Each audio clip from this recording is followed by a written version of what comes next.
తర్వాత మూసీలో 16,000 కోట్ల రూపాయలతో ఆనాడు మా ప్రభుత్వం ఉన్నప్పుడు మొత్తం డిజైన్స్ కూడా తయారు చేసి ఫైనల్ చేసి ఆఖరికి గ్లోబల్ డిజైన్ కాంపిటీషన్ కూడా ఇన్వైట్ చేసినాం సార్.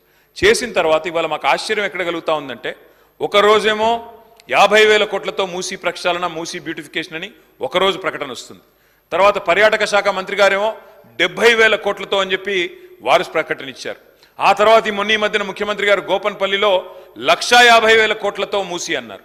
అధ్యక్ష, నేను అడిగేది ఒకటే, శ్రీధర్ బాబు గారి నుంచి క్లారిఫికేషన్ ప్రజలకు తెలవాల్సిన అవసరం ఉంది. ఇది ప్రజల సొమ్ము.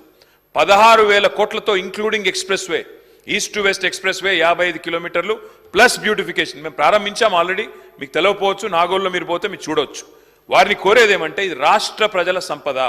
16,000 ఎందుకు 50 అయింది, ఎందుకు 50 70 అయింది, ఎందుకు 70 150 అయింది, ప్రజలకు స్పష్టత ఇవ్వాలని చెప్పి శ్రీధర్ బాబు గారిని కోరుతా ఉన్నా. మూసీ బ్యూటిఫికేషన్ విషయంలో మొన్న నేను డిప్యూటీ సీఎం గారిని చూశాను.